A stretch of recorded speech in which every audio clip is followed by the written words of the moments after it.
ನಮಸ್ಕಾರ. 24x7 ಕನ್ನಡ.comಗೆ ಸ್ವಾಗತ ಸುಸ್ವಾಗತ. ನಾನು ನಿಮ್ಮ ಪವನ್. ನಮ್ಮ ಜೊತೆ ಇದ್ದಾರೆ ಮಸ್ಕಲ್ ಗ್ರಾಮ ಪಂಚಾಯತಿಯ ಸದಸ್ಯರು. ಬನ್ನಿ ಅವ್ರ ಕುರಿತು 2 ನಿಮಿಷ ಸಂದರ್ಶನ ಮಾಡೋಣ. ನಮಸ್ಕಾರ ಸರ್. ಸರ್, ತಮ್ಮ ಹೆಸರು? ಸರ್, ತಾವು ಯಾವ ಗ್ರಾಮ ಪಂಚಾಯತಿ ಆಯ್ಕೆ ಆಗಿದ್ದೀರಾ? ಮಸ್ಕಲ್ ಗ್ರಾಮ ಪಂಚಾಯತಿ. ಸರ್, ಆಯ್ಕೆ ಆದಂಥ ಸಂದರ್ಭದಲ್ಲಿ ಒಟ್ಟು ಎಷ್ಟು ಮತಗಳು ಬಂದಿತ್ತು ಸರ್? ನಮಗೆ ಒಟ್ಟು 500 ಮತಗಳು. 500 ಮತಗಳು. ಸರ್, ಎಷ್ಟು ಮತಗಳ ಅಂತರದಿಂದ ಗೆದ್ದಿದ್ದೀರಾ ಸರ್? ನಾವು ಸಹ ಒಂದು 250 ಅಂತರದಿಂದ ಗೆದ್ದಿದ್ದೀವಿ. 250 ಮತಗಳ ಅಂತರದಿಂದ ಗೆದ್ದಿದ್ದೀರಾ. ಸರ್, ತಾವು ಗೆದ್ದಂಥ ಸಂದರ್ಭದಲ್ಲಿ ತಮ್ಮ ಗ್ರಾಮದಲ್ಲಿ ಕುಂದುಕೊರತೆಗಳೇನಿತ್ತು ಸರ್? ನೀರಿನ ಸಮಸ್ಯೆ, ನೀರಿನ ಸಮಸ್ಯೆಗಳು. ಅದು ಬಿಟ್ಟರೆ ಬೇರೆ ಏನಾದ್ರು ಸಮಸ್ಯೆ? ರೋಡು, ರೈತರು, ಹಾಂ, ಆಮೇಲೆ ಇದು ವಿದ್ಯಾರ್ಥಿಗಳ ಸಮಸ್ಯೆ. ಹಾಂ ಸರ್. ಸರ್, ತಾವು 3.5 ವರ್ಷದಿಂದ ಅಧಿಕಾರದಲ್ಲಿದ್ದೀರಾ. ಈ 3.5 ವರ್ಷ ಅಧಿಕಾರದಲ್ಲಿ ಏನೇನು ಅಭಿವೃದ್ಧಿ ಕೆಲಸಗಳು ಮಾಡಿಸಿದ್ದೀರಾ ಸರ್? ನಾವು ನೀರಿಂದು ಮೊದಲು ಪ್ರಾಧಾನ್ಯತೆ ನೀರಿಗೆ ಕೊಡೋದು. ಹಾಂ ಸರ್. ಕುಡಿಯೋ ನೀರಿನ ಫಸ್ಟ್ ಆದ್ಯತೆ. ಹಾಂ ಸರ್. ಅದು ಸರಿಪಡಿಸಿದ್ವಿ. ರೋಡ್ ಮಾಡಿಸಿದ್ವಿ, ಬಾಕ್ಸ್ ಚರಂಡಿ ಮಾಡಿಸಿದ್ವಿ, ನೈರ್ಮಲ್ಯದಕ್ಕೂ ಆದ್ಯತೆ ಕೊಟ್ಟಿದ್ವಿ, ಕುಡಿಯೋದು, ಶೌಚಾಲಯಕ್ಕೆ ಆದ್ಯತೆ ಕೊಟ್ಟಿದ್ವಿ, ಶೌಚಾಲಯಕ್ಕೆ ಇಷ್ಟೊಂದೆಲ್ಲ ಕೊಟ್ಟಿದ್ವಿ ಸರ್ ನಾವು. ಸರ್, ಇನ್ನೂ 1.5 ವರ್ಷ ಸ್ಕೂಲ್ ಕಾಂಪೌಂಡು ಕೂಡ ಮಾಡಿಸಿದ್ವಿ. Main school compound. ಈಗ ಇನ್ನೂ 1.5 ವರ್ಷ ತಮಗೆ ಅಧಿಕಾರ ಇದೆ. ಈ 1.5 ವರ್ಷ ಅಧಿಕಾರದಲ್ಲಿ ಏನೇನು ಒಳ್ಳೆ ಅಭಿವೃದ್ಧಿ ಕೆಲಸಗಳು ಮಾಡಿಸ್ಬೇಕು ಅಂತ ಇದ್ದೀರಾ ಸರ್? ಫಸ್ಟ್ ಆದ್ಯತೆ ಅಂದರೆ ಕುಡಿಯೋ ನೀರಿಂದು ಒಳ್ಳೆ ನೀರು, ಶುದ್ಧವಾದ ನೀರನ್ನು ಕೊಡಬೇಕು ಅಂತ ಜನಗಳಿಗೆ.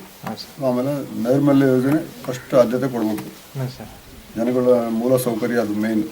ಜನಗಳಲ್ಲಿ ತಿಳುವಳಿಕೆ ಮೂಡಿಸೋದು ಇಷ್ಟು ಸಹ. ಆಮೇಲೆ ರೈತರು ಹೊಲಗಳಿಗೆ ದಾರಿ, ಆಮೇಲೆ ರೋಡು, ಬಾಕ್ಸ್ ಚರಂಡಿಗಳು, ಇಷ್ಟು ಸ್ಕೂಲ್ ಕಾಂಪೌಂಡು, ಅಂಗನವಾಡಿ ಕೇಂದ್ರಗಳು, ಇಷ್ಟನ್ನು ನಾವು ಚೆನ್ನಾಗಿ ಮಾಡಿಸ್ಬೇಕಂತ ಇದ್ದೀವಿ.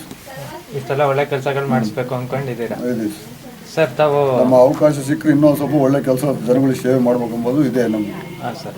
ಸರ್, ತಾವು ಯಾವ ಪಕ್ಷದಿಂದ ಗುರುತಿಸ್ಕೊಂಡಿದ್ದೀರಾ ಸರ್? ನಾವು ಮೊದಲು JDSನಿಂದಲೇ ಗುರುತಿಸ್ಕೊಂಡಿದ್ವಿ ನಾವು. ಹಾಂ ಸರ್. ಸರ್, ತಮ್ಮ ವೃತ್ತಿ ನಮ್ಮದು ಬಿಸ್ನೆಸ್ ಮಾಡ್ತಾ ಇದ್ದೆ. ಏನು ಬಿಸ್ನೆಸ್ ಸರ್? ತೆಂಗಿನಕಾಯಿ ಬಿಸ್ನೆಸ್ಸು. ಹಾಂ ಸರ್. ಈಗ ಸ್ವಲ್ಪ ದಿನ ನಿಲ್ಲಿಸ್ಬಿಟ್ಟಿದ್ವಿ. ಈಗ ಎಲೆಕ್ಷನ್ ಬಂದ ಮೇಲೆ ನಿಲ್ಲಿಸ್ಬಿಟ್ಟು ಈಗ ಒಂದು ಸ್ವಲ್ಪ ವ್ಯವಸಾಯ ಅದು ಮಾಡಿಸ್ಕೊಂಡು ನನ್ನ ಮಕ್ಕಳು ಎಜುಕೇಷನ್ ಮಾಡಿಸ್ಕೊಂಡಿದ್ವಿ ಸರ್.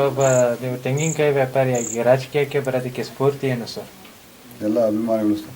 ಅಭಿಮಾನಿಗಳು, ಜನರಿಂದ ಜನಗಳ ಒಂದು ಆಶಾ ಉತ್ತರಗಳಿಂದ, ಆಕಾಂಕ್ಷೆಗಳಿಂದ ನಾವು ಆಡ್ಬೇಕಾಗಿ ಬಂತು ಸರ್.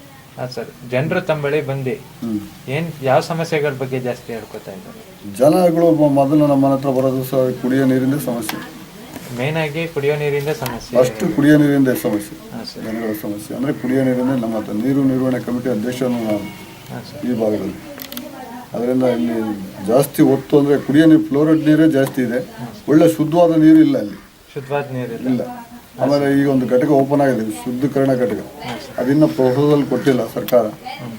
ಎಷ್ಟಾಗಿದೆ? ಹಾಂ ಸರ್. ಜನರು ತಮ್ಮ ಬಳಿ ಬಂದು ಸಮಸ್ಯೆ ಹೇಳ್ಕೊಂಡಾಗ ತಾವು ಅವ್ರ ಹತ್ರ ಯಾವ ರೀತಿ ಸ್ಪಂದಿಸ್ತಾ ಇದ್ದೀರಾ ಸರ್? ಆಯಿತು, ಹೋಗೋಣ, ಮಾಡ್ಸೋಣ. ಅಧಿಕಾರಿಗಳಿಂದ, ನಾವು ಮೇಲೆ ಅಧಿಕಾರಿಗಳಿಂದ ಎಲ್ಲ ನಿಮ್ಗೆ ಏನು ಬೇಕು ಸಹಾಯ ಮಾಡೋಣ ಅಂತ ಹೇಳ್ತೀವಿ ಸರ್. ತಮ್ಮ ಮೇಲಧಿಕಾರಿಗಳಿಂದ ತಮಗೆ ಅನುಕೂಲ ಆಗ್ತಾ ಇದೆಯಾ? ಆಗ್ತಾ ಇದೆ ಸರ್. ನಮ್ಮ PDO ಈಗ ಬಂದಿರತಕ್ಕಂಥ ಕಸ್ತೂರ್ ನಾಯ್ಕ ಭಾರಿ ಕೆಲಸ ಕಾರ್ಯಗಳನ್ನ ಚೆನ್ನಾಗಿ ಮಾಡಿಕೊಡ್ತಾರೆ, ಮೇಂಟೆನೆನ್ಸ್ ಮಾಡ್ತಾ ಇದ್ದಾರೆ. ಆಮೇಲೆ ಕಾರ್ಯದರ್ಶಿ, ಬಿಲ್ ಕಲೆಕ್ಟ್ರು, ನೀರು ನಿರ್ವಹಣೆ ಕಮಿಟಿಯರು ಎಲ್ಲರೂ ಸಹಕಾರ, ಗ್ರಾಮ ಪಂಚಾಯತಿ ಸದಸ್ಯರೆಲ್ಲರೂ ಸಹಕಾರ ಕೊಡ್ತಾರೆ. ಅಧ್ಯಕ್ಷರು, ಈಗ ಅಲ್ಲಿ ಇರ್ತಕ್ಕಂಥ ಅಧ್ಯಕ್ಷರು, ಮುಂದೆ ಹೋದಂಥ ಅಧ್ಯಕ್ಷರು ಎಲ್ಲರೂ ಒತ್ತು ಕೊಟ್ಟು ನಮ್ಮ ಪಂಚಾಯತಿ ಚೆನ್ನಾಗಿ ಇದನ್ನು ಮಾಡ್ತಾರೆ ಸರ್. ಹಾಂ ಸರ್. ಸರ್, ಈಗ ಒಟ್ಟು ತಮ್ಮ ಗ್ರಾಮ ಪಂಚಾಯತಿಯಲ್ಲಿ ಎಷ್ಟು ಜನ ಸದಸ್ಯರಿದ್ದಾರೆ ಸರ್? 22 ಜನ ಸದಸ್ಯರು. 22 ಜನ ಸದಸ್ಯರಲ್ಲಿ ಹೊಂದಾಣಿಕೆ ಹೆಂಗಿದೆ ಸರ್? ಇದೆ ಸರ್, ಎಲ್ಲರೂ ಚೆನ್ನಾಗಿದೆ. ಎಲ್ಲರ ಹತ್ರನೂ ಚೆನ್ನಾಗಿದೆ ಸರ್. ತಾವು ಈ ಸ್ಟ್ಯಾಂಡಲ್ಲಿ ಇರೋದಕ್ಕೆ ತಮ್ಮ ಗ್ರಾಮದ ಜನರೇಟ ನಮ್ಮ 24x7 ಕನ್ನಡ.com ಮೂಲಕ ಅವ್ರಿಗೆ ಏನು ಹೇಳೋಕ್ಕೆ ಇಷ್ಟಪಡ್ತೀರಾ ಸರ್? ನಾನು ಅವ್ರಿಗೆಲ್ಲ ಚಿರಋಣಿಯಾಗಿ ಇರೋದಕ್ಕೆ ಇಷ್ಟಪಡ್ತೀನಿ ಸರ್. ಈಗ ರಾಜಕೀಯದಲ್ಲಿ ತಮಗೆ ಬೆನ್ನೆಲುಬಾಗಿ ಅಥವಾ ಗುರುಗಳು ಅಂತೇಳಿ ಯಾರಾದರೂ ಇದ್ದಾರಾ? ಇದ್ದಾರೆ ಸರ್. ನಮ್ಮ JDS ಮುಖಂಡರೆಲ್ಲ ಭಾಳ ಜನ ಇದ್ದಾರೆ. ಅವ್ರ ಹೆಸರು ಸರ್? ಶ್ರೀನಿವಾಸು, ರಾಮಣ್ಣ, ಶೀನಪ್ಪ, ಇವರೆಲ್ಲ ಇದ್ದಾರೆ ಸರ್. ಹಾಂ ಸರ್. ನಮ್ಮ 24x7 ಕನ್ನಡ.com ಸ್ನೇಹಿತರು. ಹಾಂ ಸರ್. ಮುಖ್ಯವಾಗಿ ಎಲ್ಲರೂ ಬರೀ ಪಕ್ಷದ ನಾವು ಸ್ನೇಹಿತರು ಸಹಕಾರ ಕೊಡೋರು. ನಮ್ಮ ಕ್ಲಾಸ್ಮೇಟ್ ಸ್ನೇಹಿತರು ನಮಗೆ ಭಾಳ ಸಹಕಾರ ಕೊಡೋರು. ಹಾಂ ಸರ್. ಈಗ ನಮ್ಮ 24x7 ಕನ್ನಡ.com ಮೂಲಕ ಅವ್ರಿಗೆ ಏನು ಹೇಳೋಕ್ಕೆ ಇಷ್ಟಪಡ್ತೀರಾ ಸರ್? ನಾನು ಅವ್ರಿಗೆಲ್ಲ ಕೃತಜ್ಞತೆಗಳು, ನನ್ನ ಕೃತಜ್ಞತೆ ಹೇಳೋಕ್ಕೆ ಇಷ್ಟಪಡ್ತೀನಿ ಸರ್. ಈಗ ತಾವು ರಾಜಕೀಯದಲ್ಲಿ ಗೆದ್ದು ಸದಸ್ಯರು ಕೂಡ ಆಗಿದ್ದೀರಾ. ಅದಕ್ಕೆ ಜನರ ಬೆಂಬಲ ಅಂತೂ ಇದ್ದೇ ಇರುತ್ತೆ. ಇದೆ ಸರ್. ಹಾಗೆ ಮನೆಯವ್ರ ಬೆಂಬಲ ಹಾಗೂ ತಮ್ಮ ಸ್ನೇಹಿತರ ಬೆಂಬಲ ಅಂತೂ ಇರಲೇಬೇಕು. ಎಲ್ಲ ಸಹಕಾರದಿಂದಲೇ ಸರ್ ನಾವು ಎಲೆಕ್ಷನ್ ಮಾಡಿ ಗೆದ್ದಾಕ ಸಾಧ್ಯ.